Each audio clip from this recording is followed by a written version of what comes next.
Ahoj a vitaj, volám sa Jaro a budem tvoj sprievodca svetom programovania. Možno si už niekedy premýšľal o programovaní a myslel si, že je to príliš ťažké a v zásade je to len pre géniov alebo hackerov z filmov. Omyl. Programovanie je ako učenie sa nového jazyka, ale namiesto rozprávania s ľuďmi rozprávaš s počítačom. A čím lepšie mu povieš, čo má robiť, tým šikovnejšie ti pomôže. V tomto kurze ti krok za krokom ukážem, ako si vytvoriť svoj vlastný svet v Pythone. Spolu budeme písať kód, skúšať nové veci a hlavne učiť sa tým najlepším spôsobom. Prakticky. Či si študent, rodič alebo len zvedavý, tento kurz je pre teba. Python je jeden z najjednoduchších a zároveň najpoužívanejších jazykov na svete. A naučiť sa ho môže naozaj každý, čiže aj ty. Tak si priprav pohodlie, zatvor ostatné okná, otvor mysel a poďme na to. Čo to vlastne znamená programovať? Programovanie je spôsob, ako dávame počítaču presné inštrukcie. Čo má urobiť a kedy to má urobiť. Predstav si, že píšeš postup na pitie čaju. Presne popíšeš. Zober šálku, nalej vodu, pridaj čaj, počkaj 5 minút, opatrne oprobuj teplotu, ak je to piteľné, tak sa napí. Počítač funguje rovnako. On nevie nič sám od seba. Potrebuje, aby sme mu to povedali. Urob toto, potom tamto, potom ešte hento. Každý program je teda séria krokov. Takzvaný algoritmus. Neboj sa tohto slova. Algoritmus je len presný postup, ako vyriešiť nejaký problém. Napríklad, ak je pondelok ráno, zobuď sa a bež do školy. Ak je víkend, tak si pospí ešte trošku. Ak prší, zober si dážnik. Takto počítač uvažuje. On sám nič nevymyslí, ale dokáže výborne poslúchať. Keď mu to dobre vysvetlíme. A vieš, čo je zaujímavé? Aj my ľudia fungujeme v mnohom ako stroje. Napríklad bez kyslíku vydržíme približne 2 minúty života. To znamená, že technicky máme len 2 minúty života. Ale vždy, keď sa nadýchneme, ten časovač v nás sa reštartuje. To je náš vstavaný program. Dýchanie. A keď sa pokazí, tak telo prestane fungovať. Alebo iný príklad. Naše srdce bije automaticky v pravidelnom rytme, zhruba 60 až 100 krát za minútu. To je ako nekonečný cyklus v programe. Až pokým nie je splnená podmienka koniec života. Do tej doby srdce bije ďalej. Ďalším príkladom je náš mozog. Vieš, keď sa niečo naučíš a zopakuješ si to niekoľkokrát, mozog si vytvorí vlastné spojenia. Takzvané synapsy. A my by sme to mohli nazvať ako cestičky. A čím viac tú cestičku používaš, tým rýchlejšie a istejšie ňou signál prejde. A to je presne aj v programovaní. Ak často niečo používaš, zautomatizuješ to. A stane sa to súčasťou tvojho vnútorného programu. Tvoje telo si zapamätá, či už ide o jazdu na bicykli, alebo vzorec na výpočet obvodu. To je dôkaz, že aj my sa programujeme. Učením. Vidíš? Programovanie nie je len o počítačoch, je to spôsob myslenia. Je to o vytváraní jasných krokov, ktoré vedú k cieľu. A presne to budeme spolu robiť. Naučíme sa hovoriť s počítačom. Jazykom, ktorému rozumieš ty aj počítač. S Pythonom. Budeme mu zadávať úlohy, ako napríklad vypíš meno používateľa. Počítaj 2 čísla. Skontroluj, či má niekto viac ako 18 rokov. A počítač ich, ak mu to správne povieme, vykoná presne a okamžite. To je programovanie. A to ťa naučím. A vieš, čo je na tom úplne najlepšie? Počítač ti nikdy neodvráva, nerobí veci po svojom, on urobí presne to, čo mu povieš. A presne preto je programovanie také zaujímavé. Ty máš všetko pod kontrolou a zároveň je to aj zodpovednosť. Pretože ak mu dáš zlé inštrukcie, počítač ich síce poslušne vykoná, ale nedosiahneš to, čo si chcel. A práve v tom je skrytá krása programovania. Je to trochu ako hra na logiku. Trochu ako skladanie pucle a trochu ako tvorba vlastného sveta. Ty určuješ pravidlá, ty vytváraš postup, ty si autor a architekt zároveň. A keď program funguje tak ako má, tak ten pocit je úžasný. Programovanie sa dnes používa takmer všade. V mobiloch, v hrách, v inteligentných domácnostiach, v robotike, v medicíne, v autách, v bankách. Keď zadáš PIN do bankomatu, keď stiahneš aplikáciu, keď pozrieš video, v pozadí pracujú desiatky riadkov kódu. A možno o pár týždňov budú medzi nimi aj tvoje vlastné riadky. Preto ti už teraz gratulujem, že si sa rozhodol začať. Niekedy to pôjde rýchlo, niekedy to bude trošku výzva. Ale nikdy na to nebudeš sám. Ja tu budem s tebou počas každej lekcie. No a teraz, keď už vieš, čo to programovanie vlastne je, poďme sa pozrieť na jazyk, ktorý ťa to všetko naučí.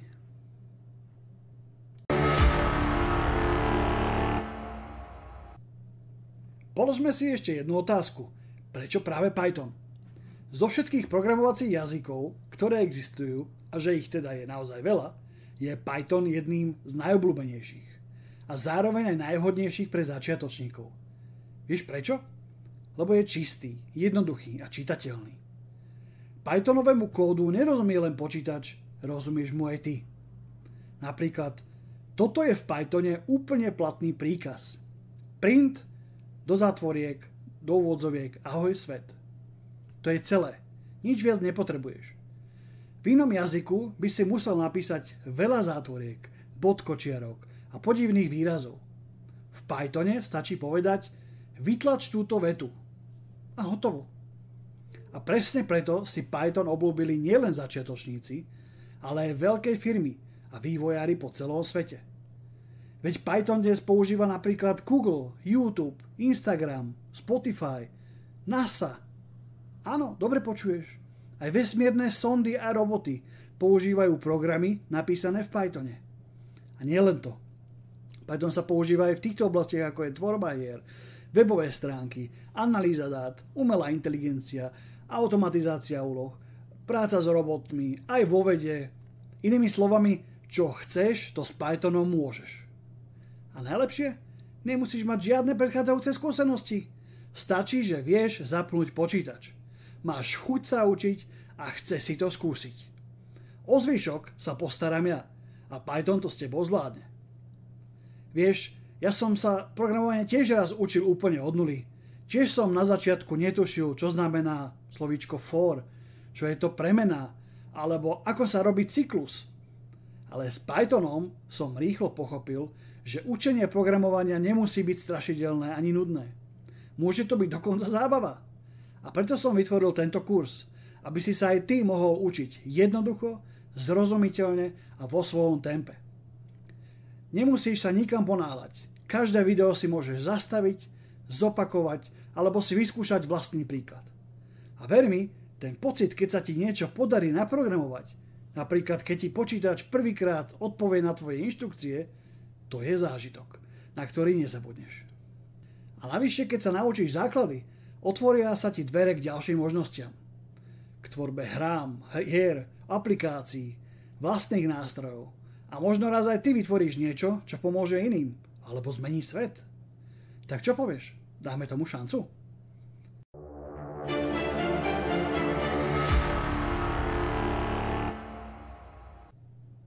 Tak poďme sa spolu pripraviť na prvé programovanie.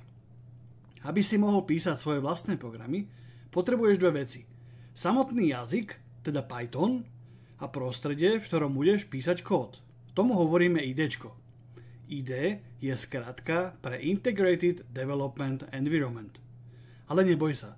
Znie to zložito, no je to v podstate ako kódovací zápisník. Alebo lepšie povedané vývojové prostredie. Existuje viacero možností, ktoré môžeš použiť. Napríklad Tony. Veľmi jednoduchý, vhodný pre deti, alebo Visual Studio Code. Silný a flexibilný, no my si spolu vyberieme PyCharm. Jeden z najobľúbenejších a zároveň bezplatných nástrojov na programovanie v Pythone. PyCharm je prehľadný, priateľský k začiatočníkom a zároveň sa s ním naučíš pracovať ako skutočný programátor. Teraz ti ukážem, ako si ho stiahnuť a nainštalovať. Prvým krokom je stiahnutie Pythonu. Choď na stránku python.org, klikni si na Downloads a stiahni si najnovšiu aktuálnu verziu Pythonu. V tomto prípade 3.13.3. Po stiahnutí môžeme spustiť inštalačný súbor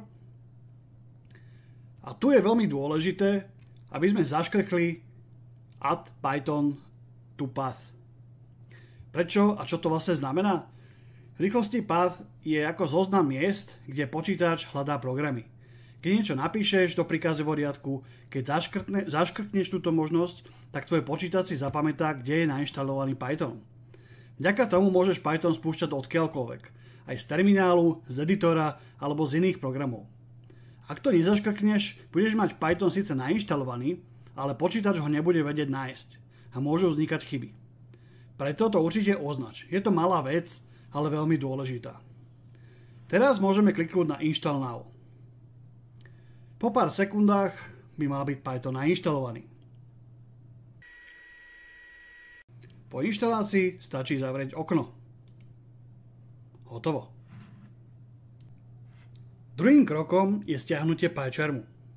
Choď na stránku jetbrains.com, presun sa trošku nižšie na stránke a nájdi si PyCharm.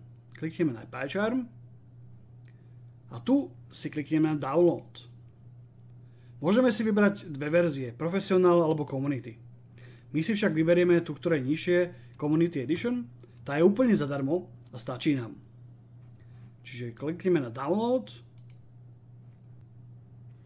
Po stiahnutí inštalátora otvoríme a nainštalujeme.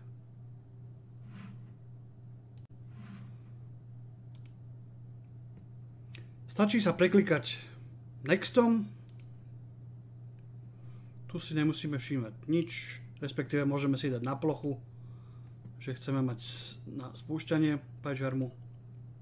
A to všetko dáme nainštalovať.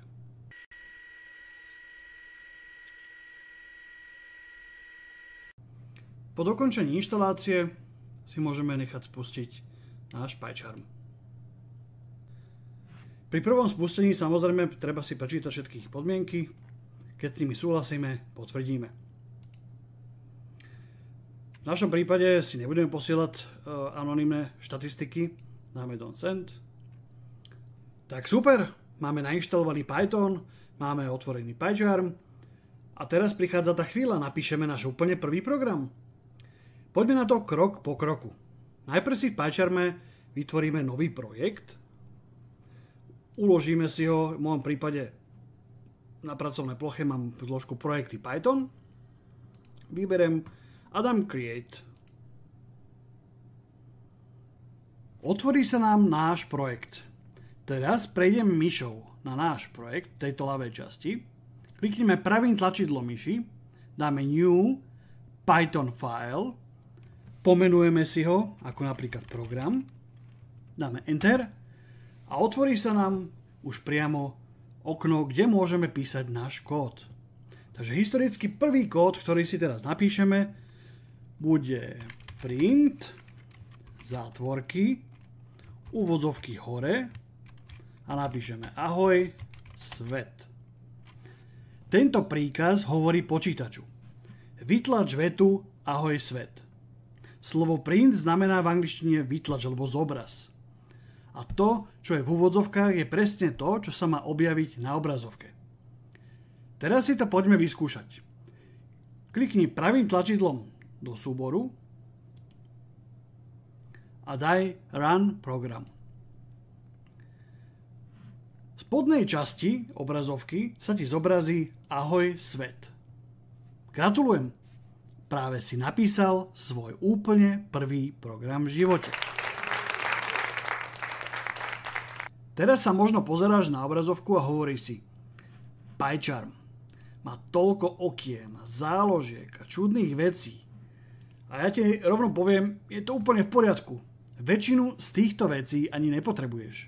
Aspoň nie teda na začiatku. Predstav si PyCharm ako multifunkčný švajčiarsky nožík. Vie toho veľa, ale na začiatku ti úplne stačí jedna čepel. Pre nás je momentálne najdôležitejšia jediná vec. Tento priestor, kde píšeme kód. Tam tvoríme, tam myslíme, tam programujeme.